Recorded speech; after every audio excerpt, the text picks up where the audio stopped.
Mayhem Monday, where we pick the topic live on air and share strategies, tactics, and kind of the things that we found went wrong when we were using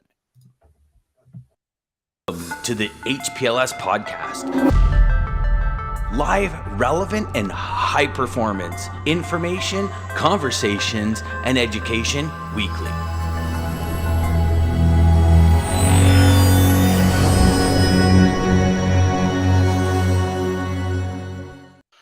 Oh, what did that come up on your side, DJ? Because I have a tie.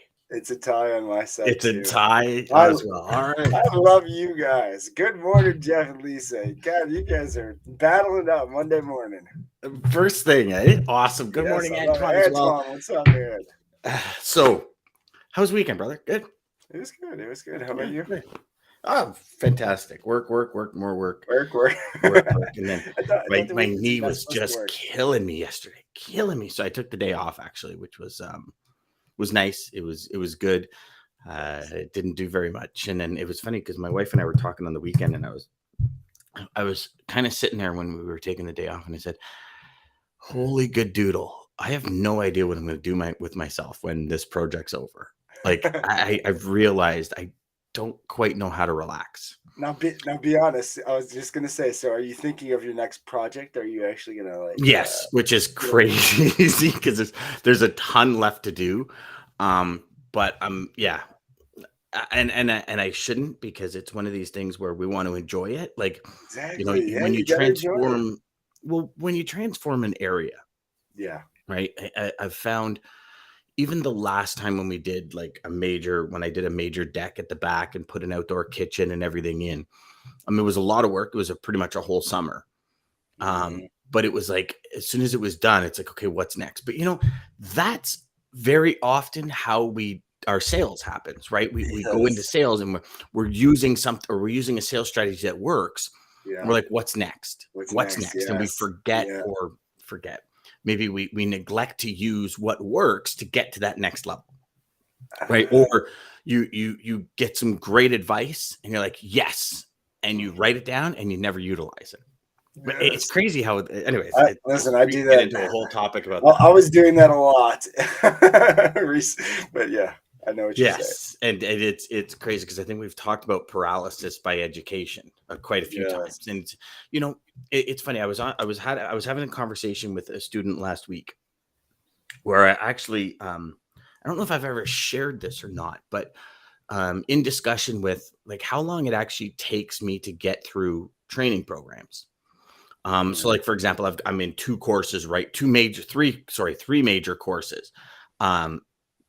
And a 20-minute video usually takes me about an hour, maybe an hour and 15 minutes.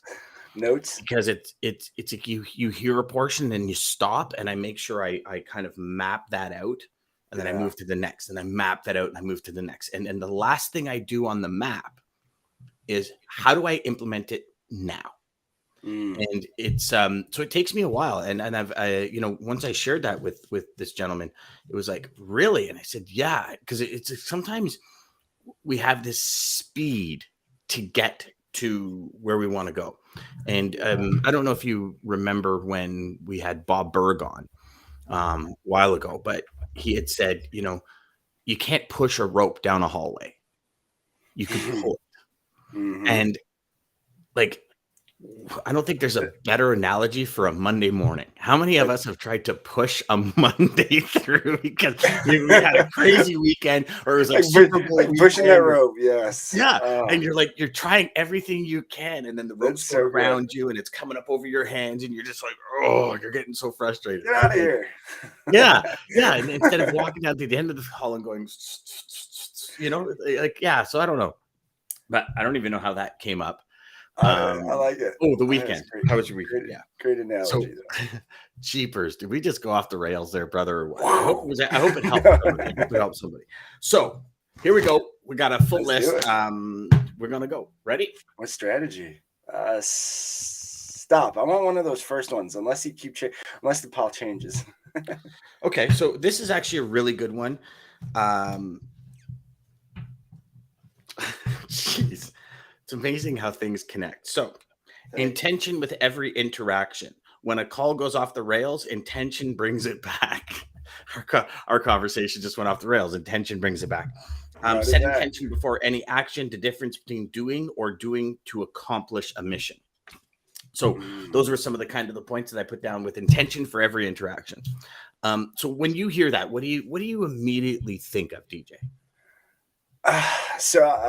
Well, again, it goes back to our talk of obviously the Oprah. We've said this a few times when we did talk about intention, but starting the meeting with intention. But I think even before that, it's the plan, and that's where I think that whole rope analogy really ties in perfectly.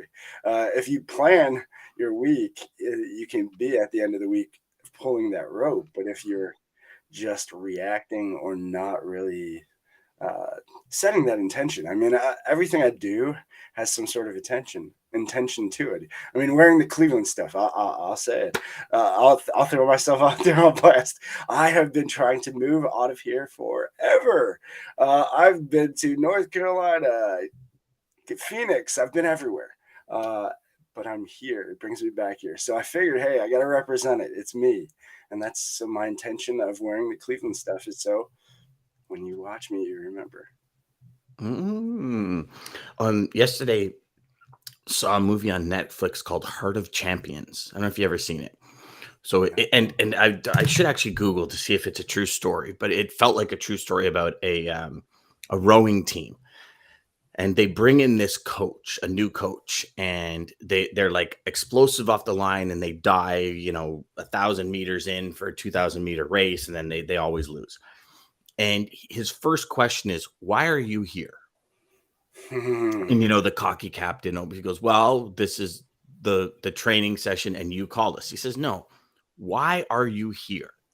Like, what is your purpose here? Yes. And, why we do what we do drives every single thing we do. Like if we're aimlessly, and I'm speaking from experience here because I've walked into the office on way more days than I can ever possibly count. No direction, no intention. I got to make sales calls today and just pick up the phone and dial for dollars and dial for dollars and dial for dollars. And then you think you're setting intention. I've done it before where I've figured out, okay, every single cold call is worth $5 or every single cold call is worth $10.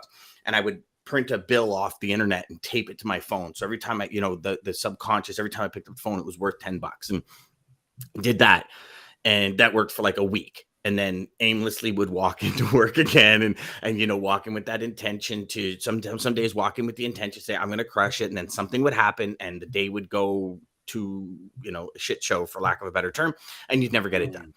And that's where the intention with every interaction after I heard it from one of my mentors was like, what exactly do you want out of this call? What exactly do you want out of this meeting? What exactly do you want out of this team interaction?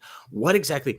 And what I found, and call it robotic, I know some people agree with it, some people don't. I found I steered away from every conversation that didn't have intention. And I would just literally leave the room. And that would be as much as salespeople stopping by my office and just saying, hey, you have a second? So what's going on? And I'm like, look at him. Is there a question? No, I was just calling to see how you're doing. And I'm like, yeah, no time for that. Sorry. And call it good or bad, because I know there's collaboration and there's inter-office, camaraderie.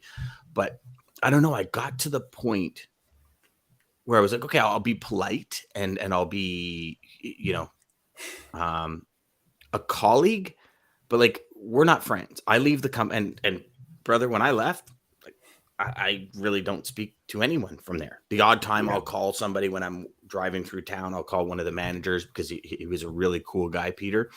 But and so for me, it turned into that, okay, what's the mission? And it's probably overboard, full transparency. I understand that, but it was every day driving in.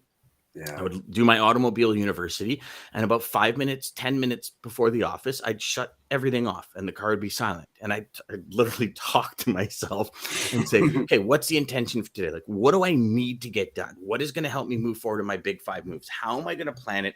What is the intention? So what is my direction when I walk in the office? And I'd walk in like a SWAT team, like in just tunnel vision towards the goal. And I remember some people saying like, yeah, but you know what, Dan, like, people are going to think you're an asshole and all that. And I'm sure some people do. But I don't know. I find that when we have that intention and listen, maybe I took it too far again, but what if you block out an hour and set a like super intention and just get it done? And then block out another hour and then get an intention. And maybe you block out 30 minutes to walk around the office and say hi to everybody. And the intention is to maybe, and here's the set point on this, right? What is the intention of walking around the office? Is it to make people feel better when you leave than when you got there? Great intention, right? Is it maybe to help them become great conversationalists and ask them really great questions to help them? Maybe it's to practice how to ask questions for your sales calls. Like there could be all these intentions when it comes to chatting with colleagues. You know what I'm saying? Does that make sense? Oh yeah, no, absolutely. And I think you nailed it on the head when you said blinders on. I mean, that is what when I think of intentions, when I think of setting clear, Tom Bill, you talked a lot about clarity, and he think, just first principle, thinking from first principle, and really just being super clear on things. And I've always really just simplified that. So I think that was something that was always easy that made me kind of take those risks. But I think that's what we have to realize, guys. If you feel like and I've done, Dan, you said it, I'm guilty of it all the time. You feel like you're wandering around, like you have no clue what you're supposed to do in the next 15 minutes or next, even in what you're trying to do, period. You're walking around aimlessly. Stop and just give yourself a minute and really set, like Dan said, have that talk with yourself. I do the same thing. Okay, why am I doing this right now? What am I either running from? What am I hiding from? What am I delaying doing? What is going on? But I'm not doing what I'm supposed to be doing. And when you have those clear intentions, it's like you have blinders on, like a horse, like the dude on a horse, and you're just you can follow that path. You're dead set on the path, and that's. I love that you said, what am I hiding from or what am I avoiding? Oh, it's true. Like true. If we think about that for a second, right? Like even to the point where, 10 to 12 is sales calls and 10:05, you haven't picked up the phone. That 5-minute procrastination is because of something. Yes. And as much as some might say, oh, well, I had an operational issue. Nope. Because if you would have stepped up and done that operational or checked in with that 30 minutes prior than when you did, you could have had it resolved by then. If you have a team, like there's ways to ensure you're set and ready. If you set the intention from 10 o'clock on, I'm making calls. 10 till 12, I'm making calls. So with that intention, how do you start with the end in mind and work backwards? Yes. Okay. So on days when I'm 10 to 12, call it Monday, Wednesday, Friday, 10 to 12, I'm going to go into the office 30 minutes early. I'm going to get my check calls done 30 minutes. And that only comes with intention, knowing this is what I'm doing when, and this is why I'm doing it, which brings us back to the beginning with the Heart of Champions. The first thing this coach said, why are you here? And I'm sure I've shared the story about Mike when I had the conversation of, your why and everything. And he came in on the Monday morning and quit and went to become a cop because his why was to be a cop. Went to be a cop. Yeah. Yeah, it was crazy. And it was like, I thought awesome, he gave this super motivational speech and he quit. And I was like, I appreciate that. I mean, he set clear. I mean, you cleared his, and that's sometimes what we have to do to ourselves. That's what that talk is. I mean, it's okay. Why is this path not clear for me? What is wrong with this path? Yeah. And it's just, okay, let's get this shit out of the way and let's figure out why, and that's what you did for him. I mean, clearly. Yeah. So. And the thing was, I had meant it to come back in on Monday morning. Oh, yeah. Like a firestorm for this office. And he came in for a firestorm for what he really wanted to do. So in the end, it was still a great talk. Not quite on the level I wanted for the company, but it was still a great talk. And that was where intention kicked off. And it's funny because I watched him because he was one of those individuals who kept me up to date. That's and awesome. Watched, I guess, is an operative word, but I watched him go through school with some of the highest marks. I watched him, like he would send me emails and texts saying, hey, listen, just want to let you know, like I'm on day 50 of my workout schedule. I'm getting strong. And I was like, wow, thanks, man. I appreciate it. Keep me in the loop. And he flew through one of the youngest people I've ever heard of to get put on force, right? Like that was intention at its fullest. And yeah, it's interesting because we've all operated with intention at some point. It's like, you know, you wake up in the morning, you say, this is what I want to accomplish, whether it be, you know, personally on the weekend. Okay, we got to do all the yard work, got to do this. And it's like, you know, head down, SWAT team it, get it done. And you're like, oh, that was awesome. I got it done. And then there's kind of that non-intention on a sales call. yeah, Right. We've all had intention on a sales call, and then we've all just picked up the phone to make a sales call. And what's the intention? And you know, breaking it down even more is, okay, what's the first intention? The first intention is to get a hold of the right person. So sometimes that means going through a gatekeeper. So the first intention is to wazzle dazzle and get through the gatekeeper. Second intention is to capture the prospect's attention. Then the third intention is to get XYZ information. And the fourth intent, you know, and there's all these steps that I truly believe if we operate within, like, okay, I want to qualify. So the first thing I'm going to do after I get their attention is I'm going to qualify them. Mm-hmm. And until I qualify them, I can't move on to the next thing I want to accomplish. Exactly. And it's like anything, like if you've ever done construction is a really big teacher of intention. Because you sit there and you're like, okay, I want to fix that. Okay, what's the first step? Sometimes the first step is destroying it in order to fix it. Because the best way to do it is destroy it. Right. And that means, you know, ripping trim off or, you know, like all of these things. It's like, okay. And then what's the next step? The next intention is to level everything out. The next intention is to shim, you know what I mean? And there's all these intentions, which are actually just steps in the process. Such a great, and such a great analogy, because construction, just like putting furniture together. I know you guys are, everyone's got to be guilty of this, but you thought, oh, I could put this together without looking at the instructions. You put it together, and then you're like, shit, I had to do this before this. Oh, no. And then you got to take the whole thing apart. It's because, I mean, that's intention in its clearest form. I mean, that's if you're not following your steps with intention, you're going to get lost. Because here's the thing. Everyone watching and listening has succeeded in some way, shape, or form. And I don't care if you're just starting in this industry and you haven't moved the load or haven't landed a customer. You've succeeded in some way, shape, or form. So if you're in that position, go to colleagues that you know and ask them, like, what are your steps to go through? And create an intention, like, and ask a couple of people, because, you know, this singular position is typically not a very good way to adopt your personality into something. Because I remember I took one person's, when I first started in the industry, I took one person's way of doing it, and I thought I had mastered it. And all of a sudden I learned something else, and I was like, ooh, hold on. And I integrated that and like got double the results. And it was a big learning experience, because for 5 years I did it one way. And I thought that way was working, but there was another way that was so much better. But it's just I was blind to it, right? Yeah. Oh yeah. Nerv's got some good comments. Nerv, you cracked me up, man. Here we go. Oh, jeepers. I didn't even realize all of these. So hold on. Nerv says, good morning, DJ and Dan. Office a whole. How are you guys? Office a-hole. How are you guys doing? Office a-hole. How you guys doing? Good, brother. I used to walk around the office and people stare at my Greek mythology physique. His parents. He's like 6'6" and 280, isn't he, or something? Yeah. It's like Ronnie Coleman over there in his prime. What are the intentions? Are they yours or someone else's? Do others hustle you, or are you driven by goals and objectives and objects? What are your goals and objectives? What do you want? Write down, honestly think about them, act on them. Then act on them. Honestly think about them, then act on them. Yeah. 100%. And that was deep too, Jeff. I like that. Yes. Yeah. And here's the big kicker, Jeff. The biggest question I have out of all of that is, for all of you watching and listening, what do you do every day to remind yourself of that and keep that in the forefront?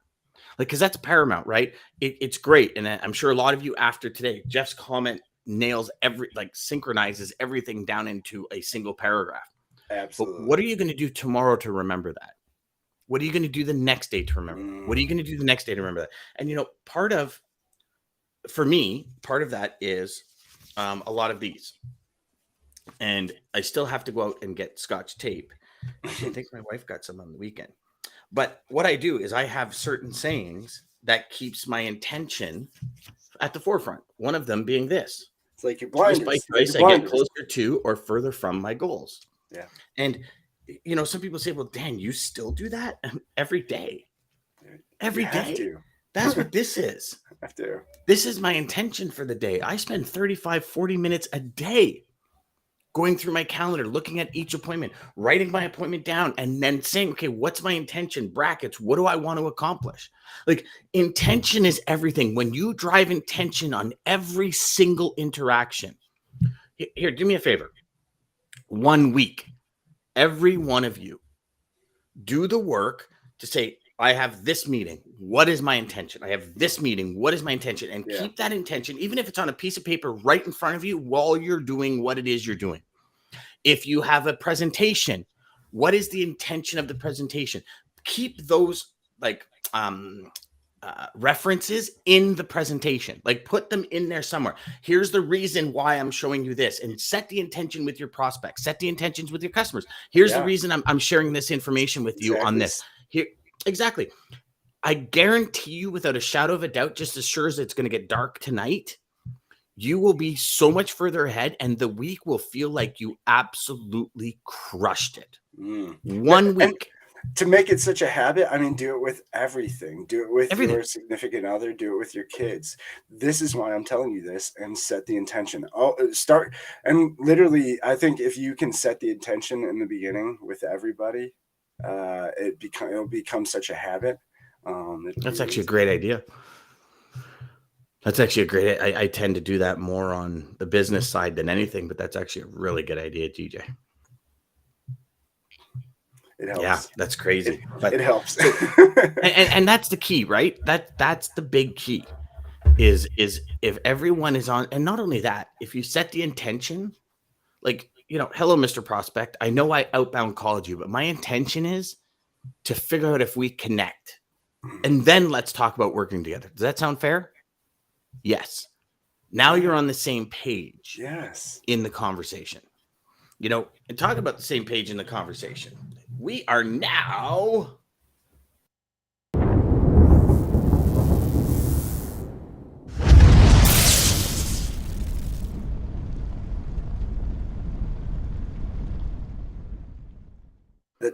late of the day. And here's actually a really interesting one. So the lane of the day today is in the reefer market. It's Houston to Omaha. Okay, so Houston to Omaha, when it comes to month over month or year over year, month over month, we're up about 10 cents. Line haul rates trending back and dropping around 30 cents a mile since March. 13 cents a mile higher than May on average. So that's your lane of the day with your exact Houston to Omaha. And it's funny because, I mean, it's kind of a lane where you're like, Omaha. But, like it was I always found that there was very few trucks in Nebraska as a whole. And maybe it was just more of a Canadian thing, but I always found that. And so when we're trending back up, after dropping 30 cents a mile since March, to go up 13 cents a mile in the last week is saying there's a push, right? There's a push going out there. Maybe. Could it be the yeah, very well could be, because it's coming from Houston. Very well could be. Maybe we'll ask Dean on, it's reefer, right? So, I never know. Maybe it's produce coming in, because it's not quite produce season in Houston yet. But actually, it is kicking off, right? So it's it'll be interesting, and we'll obviously have an update of that at the end of the week, as to kind of what's transpired and all that. But that's your that lane of the day, everybody. Yeah. So back to it, DJ.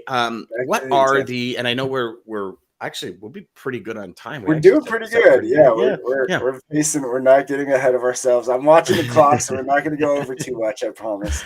Yeah, but you know what? Thank you to all of you that actually stay with us a little bit longer and stay in the conversation. We really appreciate it, because here's the thing.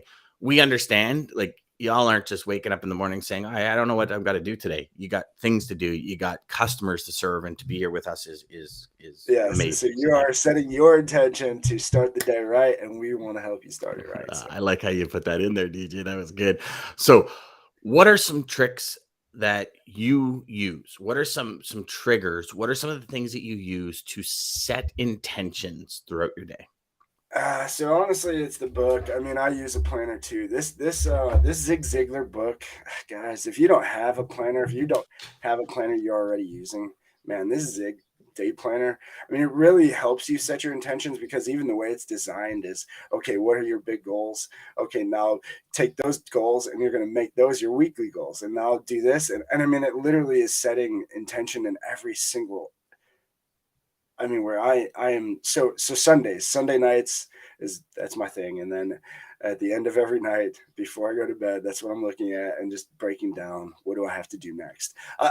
I feel extremely lost and extremely frustrated if I don't know what I'm have to do next. It's like I need to be planned out. I figured that out later on in life, but yes, I need that structure. I need that guidance. I need that clear path.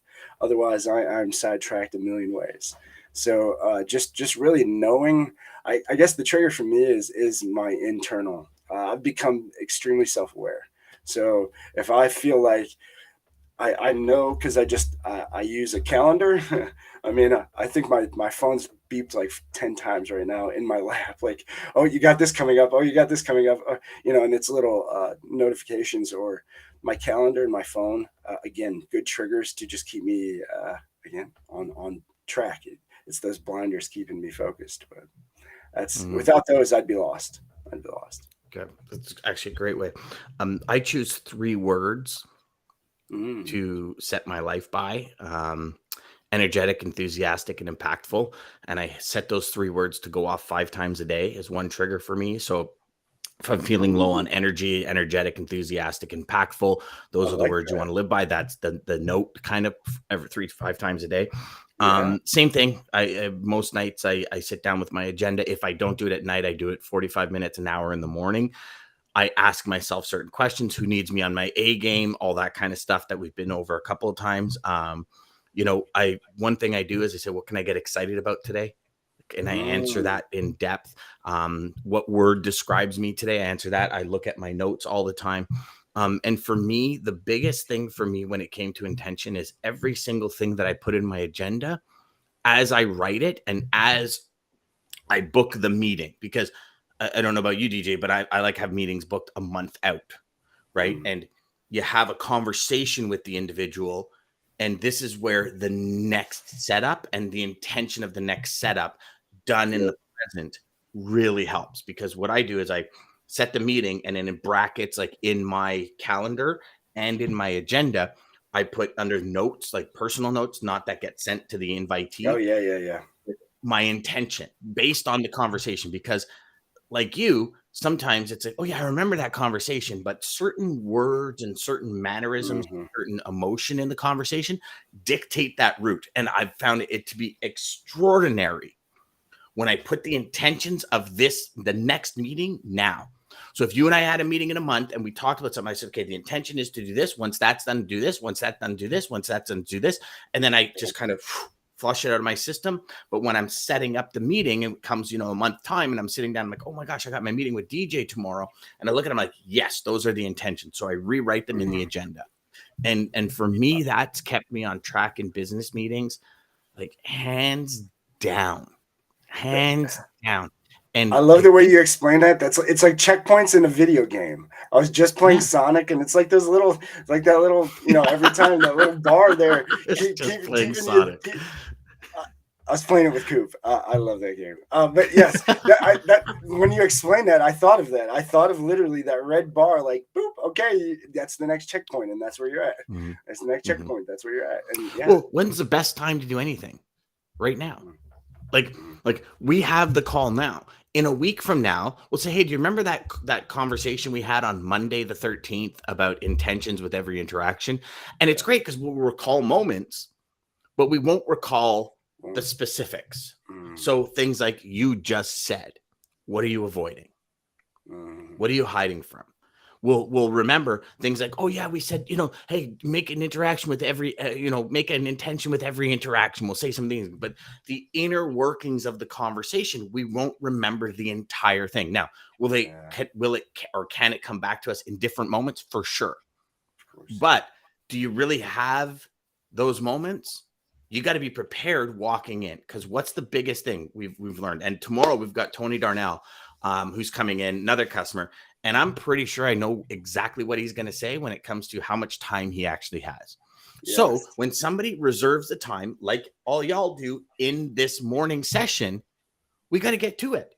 And as much as it's great to have fun, like, you're here for a reason.